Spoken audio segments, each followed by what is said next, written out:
Past research has uncovered the phenomenon known as the fading affect bias, in which unpleasant affect fades faster than pleasant affect from autobiographical memory. One such study examined the recollection of the emotional content of events at different retention intervals. The study examined pleasantness compared to unpleasantness associated with autobiographical memories and how these judgments fade over time. It was concluded that the emotional intensity of unpleasant events fades faster than the emotional intensity of pleasant events, and this effect increases from 3 months to 1 year to 5 years. Other past research has indicated that the FAB is positively related to healthy outcomes such as self-esteem and negatively related to unhealthy outcomes such as depression, anxiety, and stress. The goal of the current study is to determine if the FAB differs across coronavirus and non-coronavirus events, and if such relations are moderated by coronavirus obsession, coronavirus anxiety, hypochondria, depression, anxiety, stress, neuroticism, negative PANAS, sleep, and grit.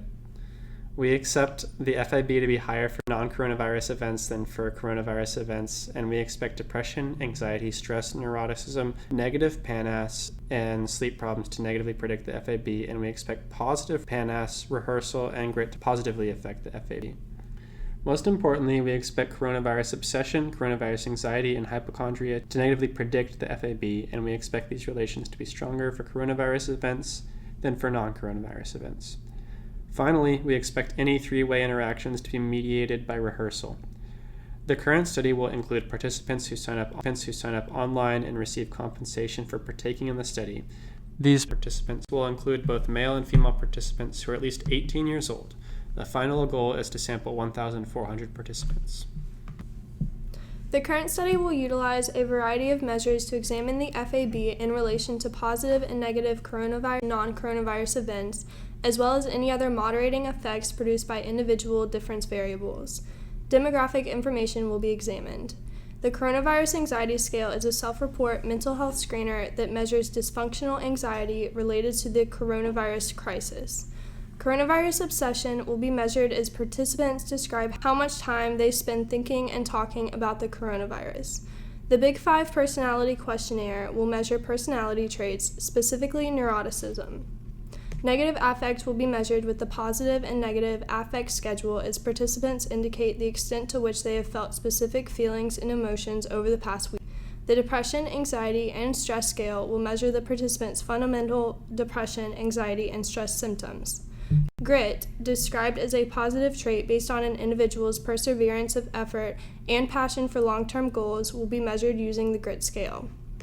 Any sleep problems associated with the participant will be indicated by the Pittsburgh Sleep Scale. Finally, pleasant and unpleasant coronavirus and non-coronavirus events will be self-reported for analysis. The participants will complete the study online. Before beginning the study, participants will provide consent and be assured of confidentiality. The study will take up to 45 to 60, and participants will receive 50 cents for partaking in the study.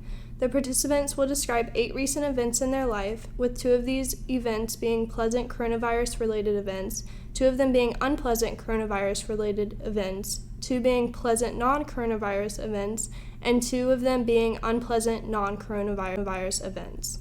Using a scale ranging from -3, meaning very unpleasant, to +3, meaning very pleasant, the participants will rate the initial and current affect of these events. They will also rate the frequency of the event, meaning how often the events were thought or talked about on a scale ranging from 0, meaning never or frequently, and 6, meaning frequently. We expect that FAB will be negatively related to negative PANAS, depression, neuroticism, hypochondria, stress, and poor sleep habits. And the graph depicts how when the frequency of the negative variable increases, FAB decreases, which is an unhealthy outcome. We expect that the FAB will be positively related to rehearsal, positive PANAS, and grit. And the graph shows how that when the frequency of the positive variable increases, the FAB also increases, which is a healthy outcome.